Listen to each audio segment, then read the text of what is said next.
Well, if I was going to pick a title for this, I guess it would probably be something to the effect of high value people versus those misguided idiots who think it's all about how much you got in the bank. Something to that effect, maybe. And it's because I was flipping through the channels here and saw this chick who has put out a video on black fatigue. And it doesn't seem like she has an actual real.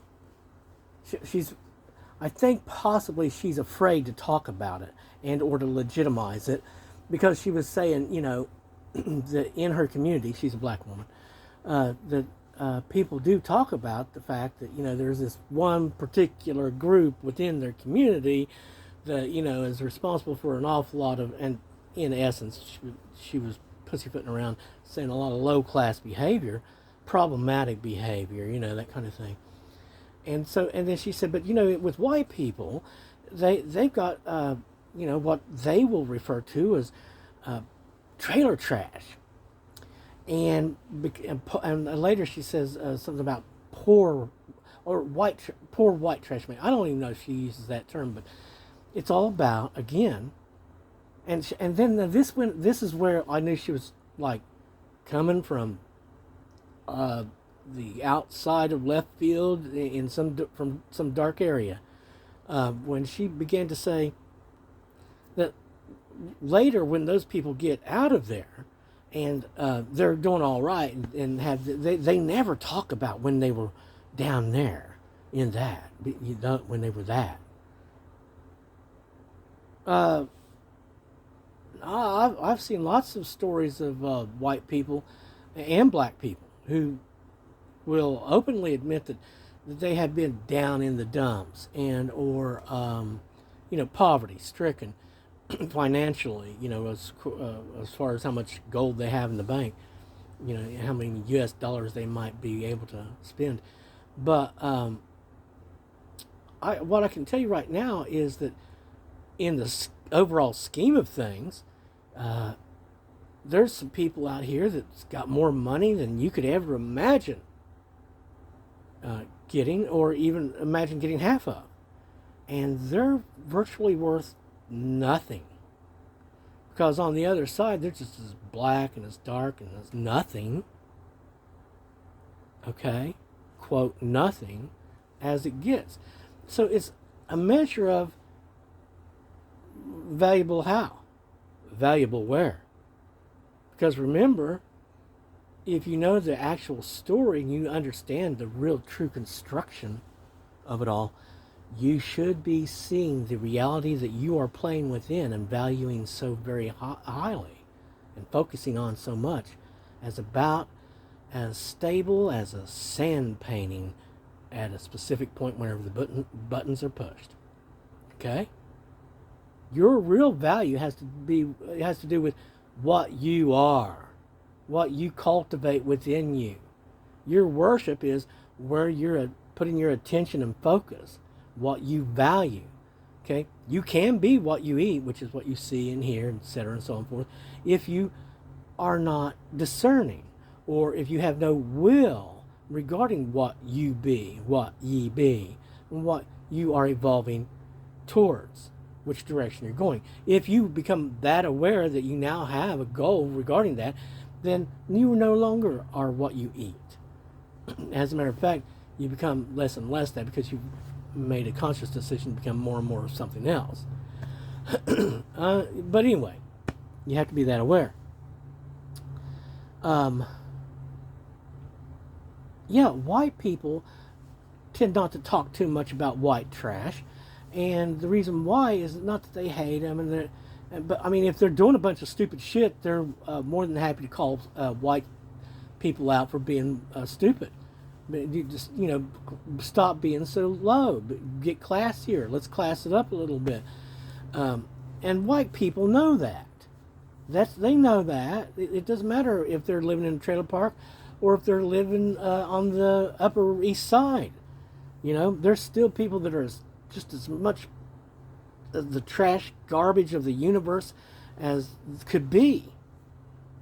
And there's people that are as more valuable than you could even begin to imagine or understand, that are in places of poverty, basically, low places, or at least they have been.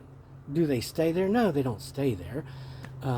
But as far as the actual cash thing goes, how many of those that have been most valuable in the scheme of things gone through the world with very little? I mean, even if you think about some of your superstars, some of them, you could say they kind of got rich, right? But in comparison to many others, they've hardly made a dime. They got money in the bank. They don't have to worry about paying the electric bill, etc. So, but they weren't phenomenally wealthy beyond your wildest dreams or anything. I mean, yeah, there was a couple of them, right? The giant superstars who've always been able to really rake it in. But that's not where your value is. That can be, I think, a help in your demonic type of thing. But that's a demonic spirit, basically. That's your dog god, your dog eat dog world, and it's low.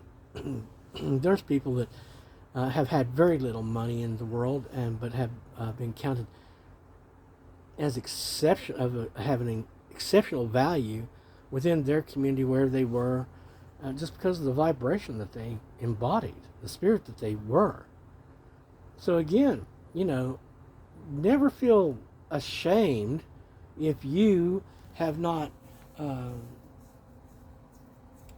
excelled materially in the material world, because it may be that you're just not of that world, and maybe you don't fit in. And again, you were being developed in other ways, and while they were out making all the cash and this and that, it's it'd be nice to have these things, but that's not where your focus should always be. Yes, you have to make the bank, and we're going to make some bank, because anybody wants to have a certain level of resources, of tools, and things that are at hand to take care of little issues, this and that, and so on, by themselves. But again, is it to get all the money and have all the toys and just have more than anybody and everybody?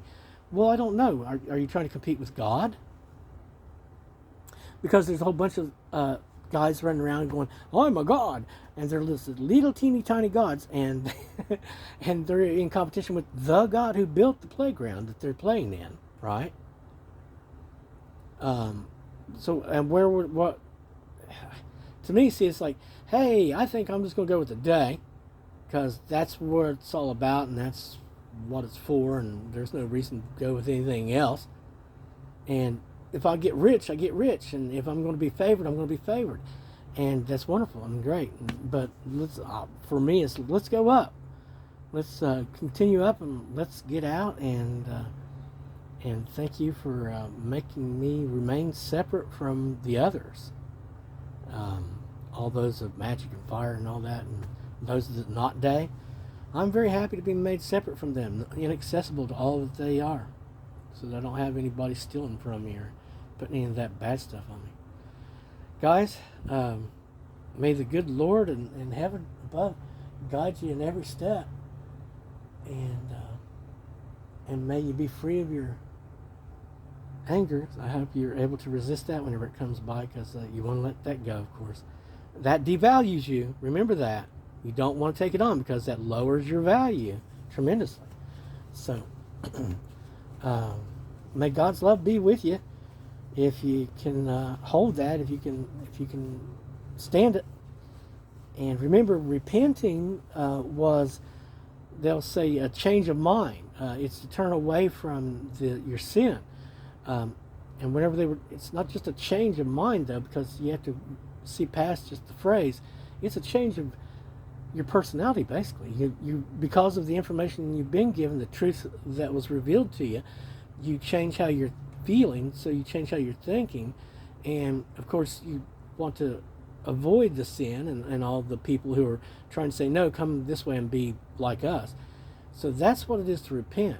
It's actually, You don't even have to actually, like, I mean, you probably will feel some emotional about that stuff, you know, some remorse maybe, and that's okay. And but then it's all more about understanding, you know, oh, that was bad and wrong, and so I just don't want to be part of it, you know. So repent, and thank you all very much for all your help, so very much.